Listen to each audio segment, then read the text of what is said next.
Olá pessoal que acompanha o canal do Contra os Acadêmicos, tudo bem? Esse vídeo é uma continuação da série aqui no YouTube sobre os prolegômenos, no qual eu abordo cada um dos livros daquela lista que é prévia à lista de filosofia mesmo do site do Contra os Acadêmicos. Então, se você ainda não assistiu o vídeo sobre os outros livros, inclusive uma minissérie que eu fiz sobre cada um dos capítulos da obra Saber dos Antigos, que foi imediatamente anterior a essa daqui, eu recomendo que vocês o assistam porque vai ser bom para, pelo menos, pegar um pouco do que os prolegômenos falam e de qual o sentido geral deles, porque esse daqui combina, o livro de hoje, que é As Ideias Têm Consequências, do Weaver, combina muito bem com o Saber dos Antigos, que foi o livro passado. E também, não deixe de dar uma olhada no link que vai estar aí na descrição para fazer a compra desses livros, porque, como eu sempre digo, quase sempre os prolegômenos estão em promoção e não custa nada dar uma olhadinha, né? E para começar, falar um pouco sobre o aspecto físico do livro. É um livro da Realizações, ele tem uma capa muito bonita, aliás, esse quadro aqui é muito bonito, e eu acho que ninguém vai ter problema com ele não, eu não tive pelo menos. As folhas são amareladas, a diagramação é muito boa, toda a organização do livro no geral é muito tranquila, então eu acho que nesse aspecto tá muito bom. E agora sobre o conteúdo mesmo, do que se trata propriamente esse livro, Eu diria que dá para resumir em 3 pontos essenciais, os quais são os seguintes, O primeiro deles é o próprio tema que o autor já deixa explícito na primeira linha da introdução do livro, que é: este livro é mais um sobre a dissolução do Ocidente, ou seja, mais um livro acerca dessa temática de declínio cultural acerca do Ocidente e tudo mais.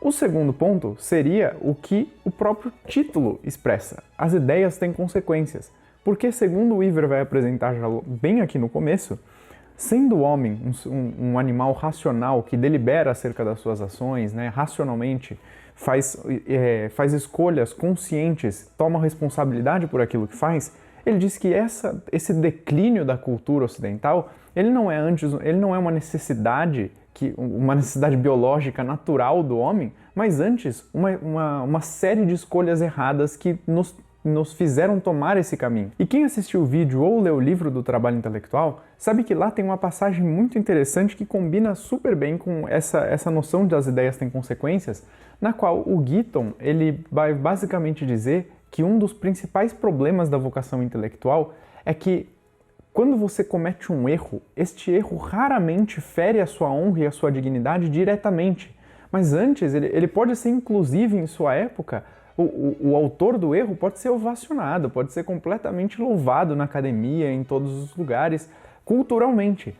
E esse erro muitas das vezes acaba se alastrando de tal forma que são necessários séculos e séculos de trabalho duro para desfazer aquilo que aconteceu. Diferentemente de um erro de um mercador qualquer, que se eu não me engano o exemplo que o Giton dava era de um sapateiro, porque se o sapateiro comete um erro na confecção do seu sapato, ele perdeu o cliente. É um erro que tem uma consequência muito clara ali negativa para ele, que vai fazer com que ele se molde e se melhore automaticamente, diferentemente dos erros intelectuais que acabam se alastrando muitas vezes e não são pontuados tão diretamente na sua própria época e causam um monte de desgraça, E o que o Weaver vai falar é que o erro intelectual principal que acabou gerando todas essas coisas foi o nominalismo, o qual eu vou falar um pouco mais depois. E o terceiro ponto são as soluções que ele vai dando ao longo do livro e principalmente a que ele esboça no final como sendo um princípio de uma possível solução a esse problema do Ocidente.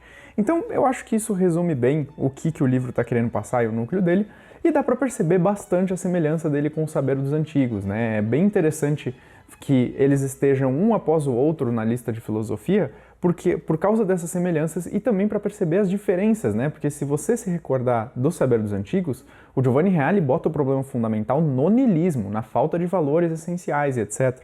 Na falta de valores transcendentes, valores objetivos, que também é o que o Weaver faz aqui. Só que ele não coloca no niilismo e não usa o niilismo e as suas derivações para justificar as coisas da atualidade, mas sim o nominalismo e todas as doutrinas materialistas que surgiram a partir daquele ponto. Então é interessante você ir observando as semelhanças e diferenças de abordagem desses diferentes autores. Mas de certa forma, e como eu tinha dito em certa perspectiva, eles estão abordando praticamente os mesmos problemas com conceitos diferentes. Isso fica muito claro, inclusive, na primeira página aqui da introdução, quando o Weaver fala que o verdadeiro problema, o espantoso problema, é de fazer com que os homens de hoje distinguam entre o melhor e o pior. Ele até chama aqui, ele fala que o homem moderno tornou-se um idiota moral. Isso é muito interessante, está muito conectado com o que o Reale estava falando, né? Porque, segundo Weaver, o homem parou de fazer juízos de valor, não reconhece mais o que é melhor, o que é pior, né? Fica completamente perdido nos dias de hoje, o que está muito conectado com o problema principal derivado do niilismo, que é o que o Reale aborda no Saber dos Antigos. E isso é bastante interessante porque, segundo ele também vai apresentar aqui, há uma espécie de culto a uma racionalidade moderna, uma racionalidade pura, bruta, que joga na lama qualquer tipo de...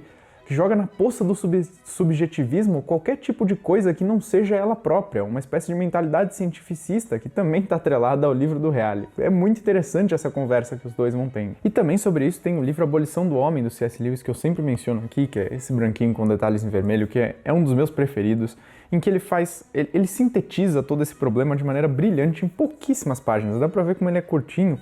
E é um livro que conversa super bem com esse do Weaver e com o do Reale. Então, se vocês quiserem uma indicação a mais, esse livro é impressionantemente bom nesse sentido. E, bom, aí o Weaver, ele vai basicamente destrinchar todo, a partir no livro todo e de diversas maneiras, apontando a diversos problemas, o que acarreta esse problema principal derivado do nominalismo, a falta de universais e tudo mais, que é o homem ser incapaz de fazer juízos de valores correto, incapaz de distinguir entre o que é melhor e o que é pior.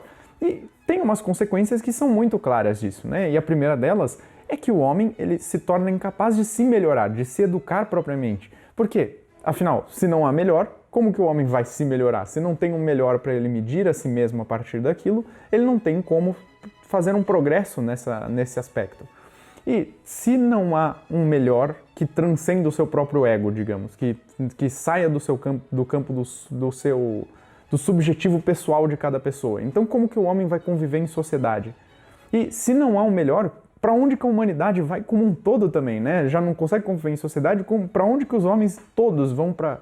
Que rumo que eles vão tomar propriamente dizendo. Então fica explícito como isso afeta de maneira corruptiva e intrusiva praticamente todos os âmbitos da vida humana. E, bom, aí a partir disso, o Weaver vai fazer um negócio muito legal aqui. Porque ele vai citar aqui um trechinho de Shakespeare em Troilus e Cressida, que não é grande, ó, dá pra perceber aí, não, acho que dá pra ver aí na câmera, né? Esse trechinho aqui em específico, que eu marquei, e em que eu acho que o Shakespeare resume nesse trechinho aqui o livro inteiro do Weaver. Tá? O Shakespeare, como um bom amante da literatura e dos sonetos e de toda a produção shakespeariana, eu posso dizer que esse filho da mãe tinha realmente essa capacidade. Olha, é um negócio impressionante. Você tá lendo as peças dele, você tá lendo qualquer coisa dele, e ele começa a destrinchar algo muito profundo da vida humana, digamos, amor, ou o próprio conhecimento, ou fala de alguma coisa importante como o perdão, a justiça e etc. E ele sintetiza aquilo de maneira poética em alguns trechos, sabe, perfeitamente bem, de maneira que necessitariam livros e livros para explicar corretamente, de maneira abstrata e filosoficamente os termos e os conceitos e tudo mais, mas por ele usar essa linguagem poética, ele consegue transmitir isso de maneira viva pra gente, e é impressionante. Então, eu vou ler o trecho aqui para vocês porque é realmente muito legal, vai dar para perceber como todo o problema está resumido aqui. Vou ler aqui, né? Ele diz o seguinte: se acaso se destrói a hierarquia, que é a escada de todo alto desígnio, toda a empresa se abala. Como podem classes de escolas ou comunidades, pacífico comércio entre cidades, a primogenitura e o nascimento, prerrogativas, cetros e coroas, se não por graus manter-se onde merecem? Removam-se esses graus, falhe essa nota e vejam que discórdia. As coisas entram em conflito gratuito. As águas soltas, erguendo-se mais alto do que as praias, transformam em lama todo o globo sólido. O mando entrega-se à imbecilidade, e o rude filho fere e mata o pai. Seria certa a força, o certo e o errado, de cujas lutas a justiça nasce. Sem a justiça não existem mais. Tudo se transforma então só em poder.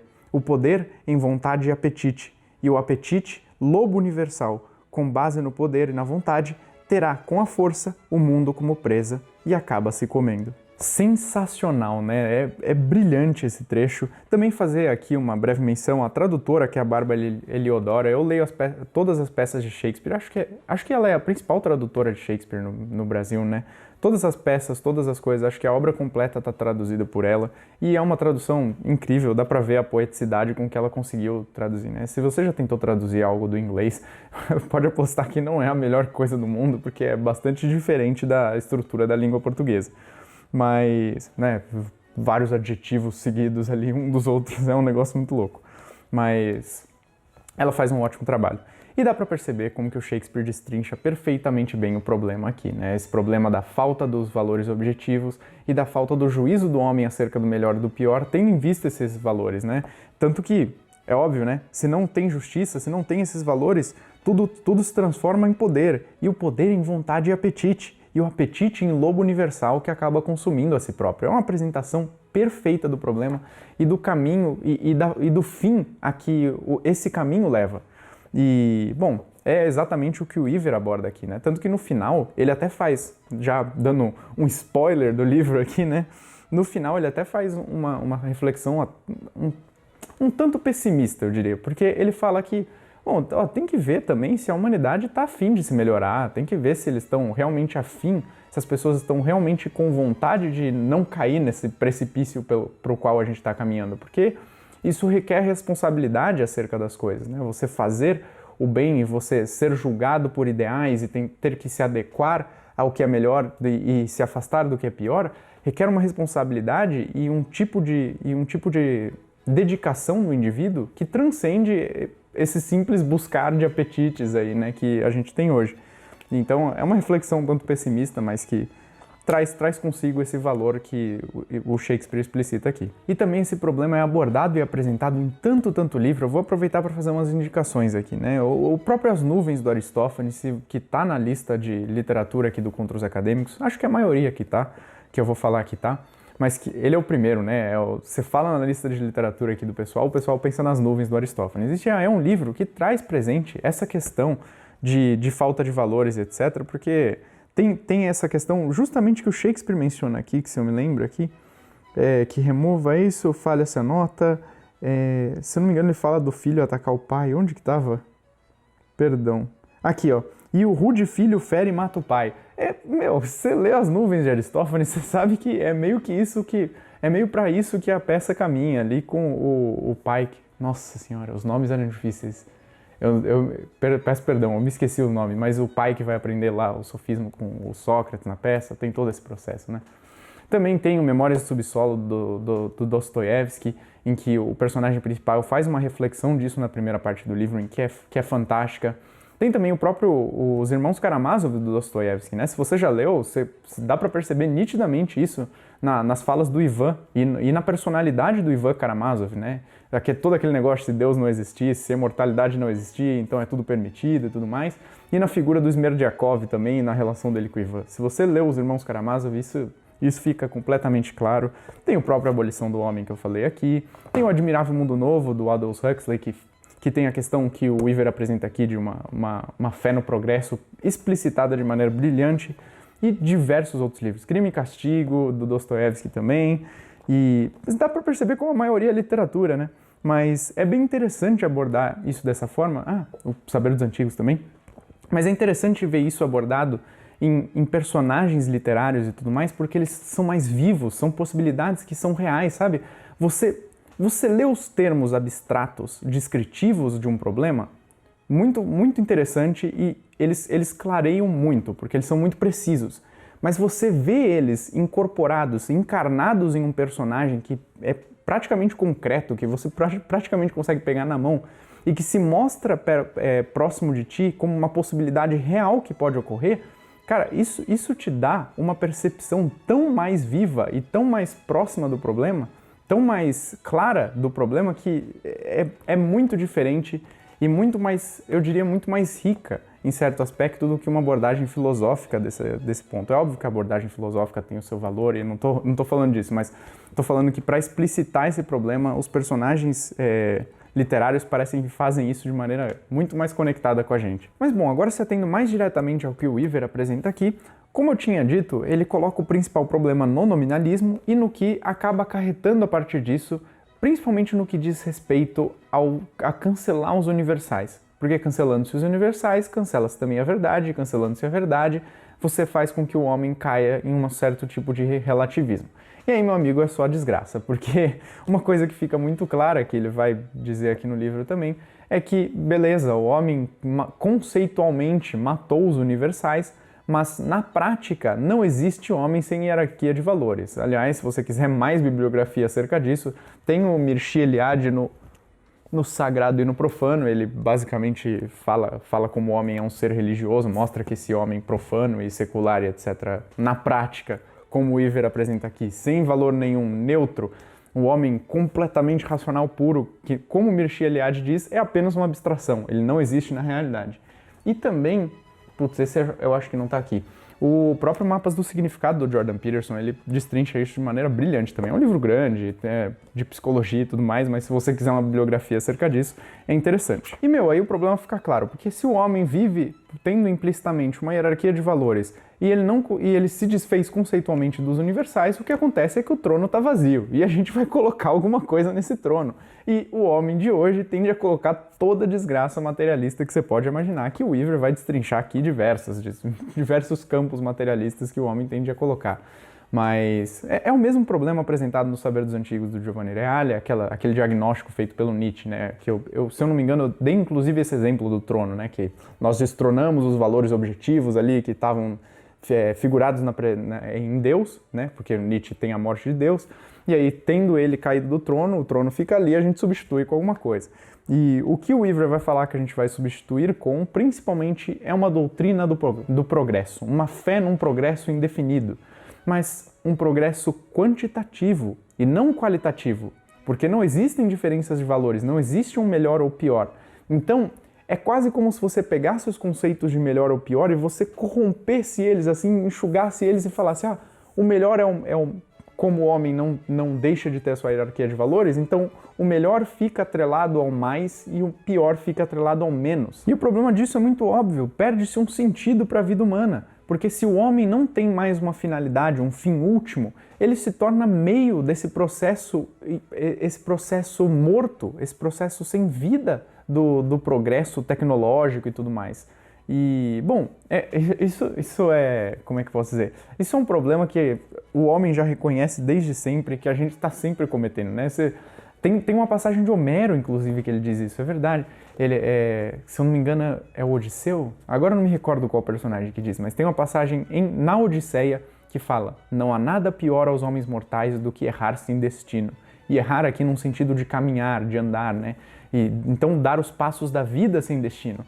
E, bom, a gente já sabia há 2000 anos que isso ia dar ruim, mas mesmo assim a gente está aqui com esse problema novamente. E aí, aproveitando que eu consegui lembrar dessa citação de Homero, já caminhando para os finalmente aqui do livro, isso é parte, puxar a literatura clássica, a filosofia clássica, o ensinamento, a educação clássica em geral, é parte da solução que o Weaver vai apresentar aqui, porque, bom, é meio óbvio, lendo esses livros, tendo contato com essas coisas que os autores antigos falavam, e essa sabedoria antiga, como o próprio Reale apresenta, faz nos transcender, perceber que a nossa vida não é esse limite, esse pequeno limite do nosso próprio ego, e nos mostra valores que transcendem isso, que estão além disso, e com os quais nós podemos julgar as nossas próprias ações e o nosso próprio atuar, as nossas decisões, as nossas relações no mundo.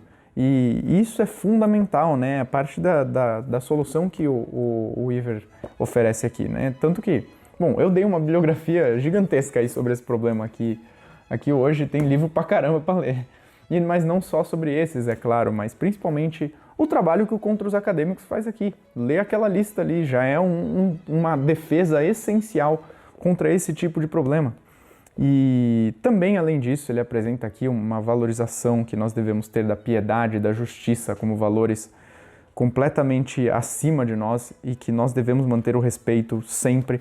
Combina muito bem com aquilo que o Reale apresenta, que, se eu não me engano, é no capítulo... Dá pra achar aí o vídeo em que eu falo disso, que é o capítulo da violência, se eu não me engano, em que o Reale passa aquele trecho de Protágoras de Platão, o diálogo Protágoras de Platão, em que é apresentado um mito pelo Protágoras, que é um mito em que Zeus fala que distribui a justiça ali entre todos os homens, porque se todos os homens não tivessem um respeito pela justiça e um respeito por si mesmo, não haveria sociedade humana nenhuma, né?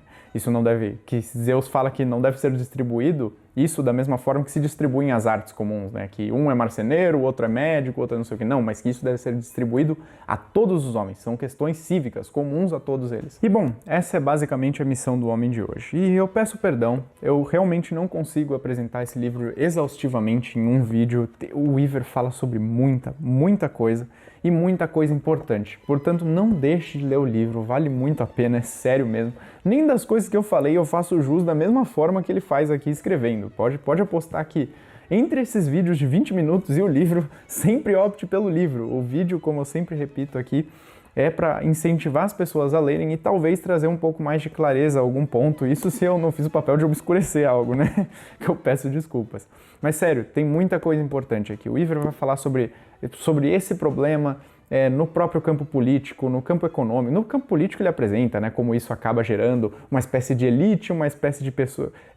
tipo, dividido em dois, assim. É uma elite que está aqui em cima e os outros que ficam servindo a essa elite e aos desígnios dela, que também é algo que o C.S. Lewis fala aqui, né? Também ele fala disso no campo econômico, fala como que o conceito de o direito à propriedade privada é um dos nossos últimos direitos metafísicos. Aliás, acho que ele fala o último direito metafísico que a gente tem, que a gente deveria defender ainda. Ele vai falar também do culto que se faz na modernidade ao especialista. Ele fala como que nós saímos de uma hierarquia na qual o sábio estava no topo, nós saímos disso e fomos para o cavalheiro, e como nós trocamos o sábio e o cavalheiro hoje em dia pelo especialista.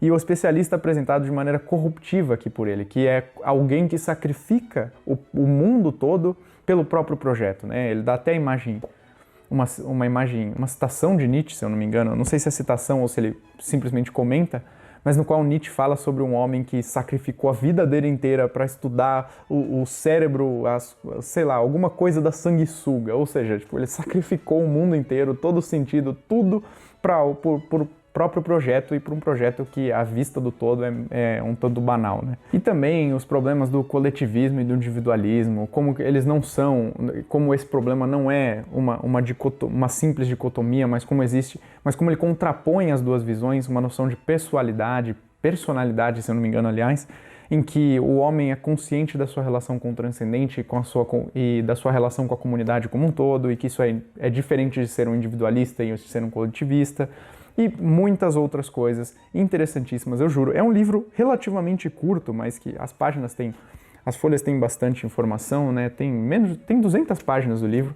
mas ele realmente destrincha esses problemas de maneira brilhante, assim. É um autor muito bom e, portanto, não deixe de lê-lo, sério, vale muito a pena. E eu acho que é isso que eu tinha para comentar sobre o livro, e eu vou ficando por aqui e espero vê-los nos próximos vídeos. Valeu!